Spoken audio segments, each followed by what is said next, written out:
If you opened a newspaper in 1925, you weren't just getting the news. You were getting the full feed. Fashion trends, neighborhood gossip, parenting advice, tech wonders, scandals, and even puzzles. This is what people actually talked about, laughed about, and worried about. Exactly 100 years ago today, this is Hidden Lens history. Some scandals were big, and others, well, they were big only because it was 1925. It's November 17th, 1925, and today's big front page scandal, knees. Bare Knees Halt Community Show. That's it. A local program featuring 6 dainty misses was postponed because Sunday's preview photo revealed, quote, Entirely too much knee. Mothers were rushed in to sew lace panels all the way to the hip. The costume committee held an emergency meeting, and organizers warned it had become a matter of community protection. And the picture causing all this panic? Brace yourself. There are children here.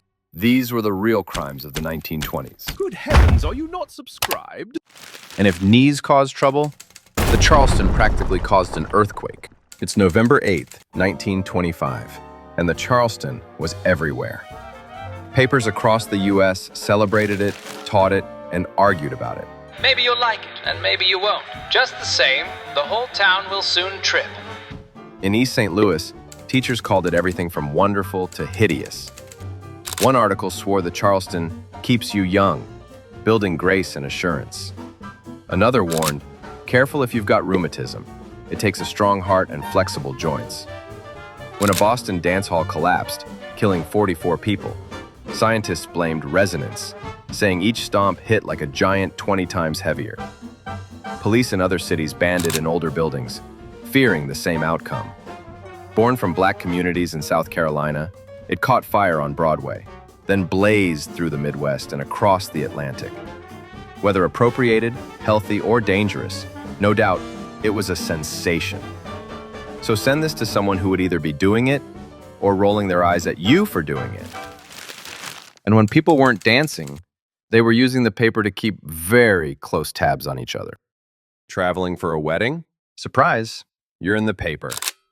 Welcome to October 30th, 1925, when entire personal sections printed who was staying where, what they wore, and who they dined with. Miss Mary Troy, departing for Indianapolis to visit her brother. Imagine opening Instagram and seeing your mom trending because she's visiting Aunt Linda. Oh dear. And next to that, one mother says, briefcases for schoolgirls. Huh? It pays to buy leather, she writes. Stamp the initials in gilt. Because nothing says childhood like showing up to 3rd grade looking like you manage a bank. The column was basically 1920s Get Ready With Me. And Doris Blake's? Husband grievances. Of course. Men who skip goodbyes, use the tea table as a wheelbarrow, and smoke incessantly. She ends, you know, husbands are touchy. One has to think, then speak, not do as they do. Obviously. So next time you scroll past oversharing influencers, remember, 1925 had them too. And after all the gossip and advice, the fashion writers had big thoughts of their own. In 1925, one paper asked a question that still feels like it's on everyone's mind. Can fashion bring back the large, elaborate sleeve? Okay, maybe not everyone. Still, if you've never considered your forearm carrying the burden of ornamentation, what are you even doing? Poetry. Mary Marshall wasn't kidding either. Sleeves so big you couldn't wear coats. Some dragged on the ground. Others had to be tied in knots. 1925 was ready for a sleeve comeback. And honestly, they got one. Big sleeves popped back in the 30s, the 80s, and depending on your Instagram feed, maybe right now. Turns out, enormous sleeves really do return every generation. While writers were predicting trends, the stores were selling these. October 26th, 1925. The Washington Times had one thing on its mind: fashion. For the youthful debutante, for the smart young matron, for the mature woman, for the larger woman. The Hecht Company on F Street was showing off 200 frocks. That's dresses for those of us who still haven't seen Downton Abbey. Hello. The sketches, called fashion croquis, promised the finest brocaded velvets, chiffons, georgettes, and crepes, which, if you're like me, could all be fancy desserts unless you know their fabrics. Basically, shiny, sheer, and slippery, but in the best way. Zooty. Prices started at $22.50, about $400 today. Which, for that much, you'd hope the dress goes to the party for you. And the coats? $49.50, nearly $900 today. And that's where it gets wild, literally. Trimmed in the rarest creatures fashion could find: opossum, beaver, European polecat, black wolf, golden pheasant. So rare, some are federally protected now. Anything for fashion, I guess. The Hecht Company would go on to dominate F Street for decades before merging into Macy's and closing in 2006. But in 1925, DC's social season didn't start in a ballroom. It started right here, in the newspaper. And below all that style, the traffic calendar tried to keep everyone grounded. 100 years ago today, if you got a speeding ticket, you made the paper. In Washington, D.C., it was called the Daily Traffic Calendar. Got a ticket? Skipped court? They listed your name and your fine.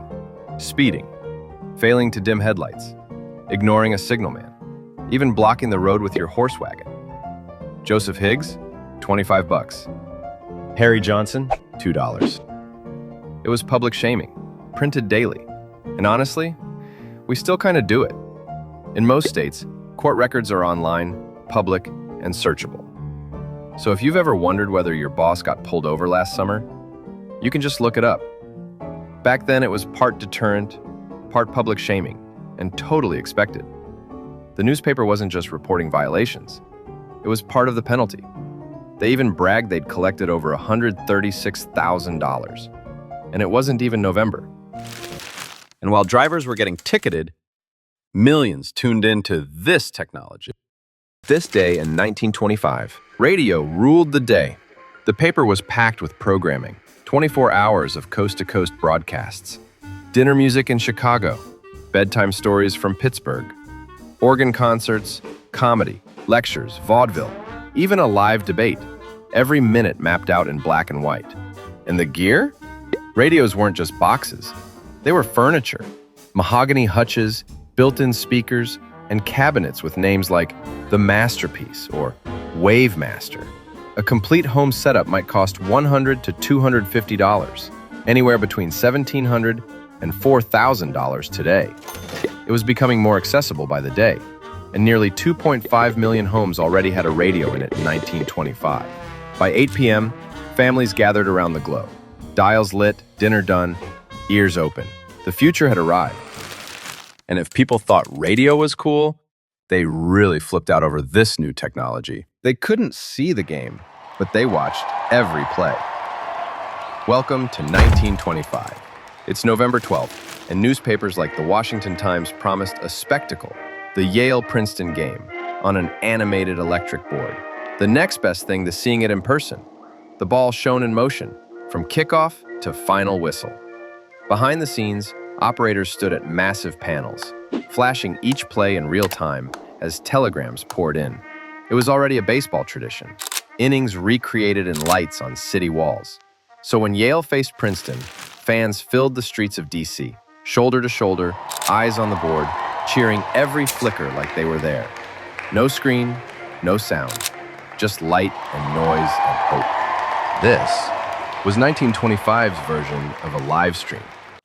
And if you weren't following the game, you could just ask the paper a question and hope for an answer. Today in 1925, newspapers served as the people's Google, only slower and with unbridled confidence.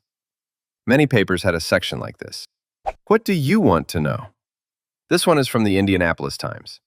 Readers could mail in a question, any question, and a few weeks later, the editor would print the answers. Didn't make the paper? No problem. They'd mail you a reply for 2 cents postage. Boom. Enlightenment.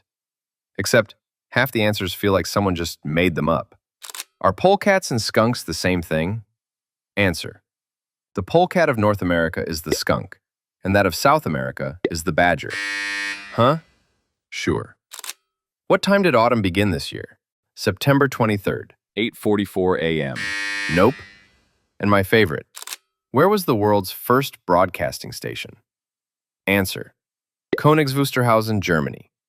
Because with a name like that, it's gotta be true. They did have one rule though. Medical, legal, and marital advice cannot be given. Which, honestly, thank goodness. And before you closed the paper, there was always a puzzle. And don't worry, we'll show you the answer. It's Halloween, 1925.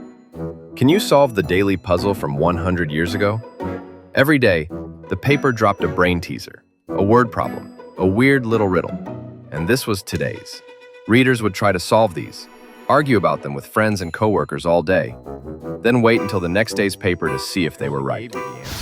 So it's Halloween, huh? The editor explains it like this. It's basically a hybrid word-building rebus, a kind of puzzle that uses pictures and letter sounds.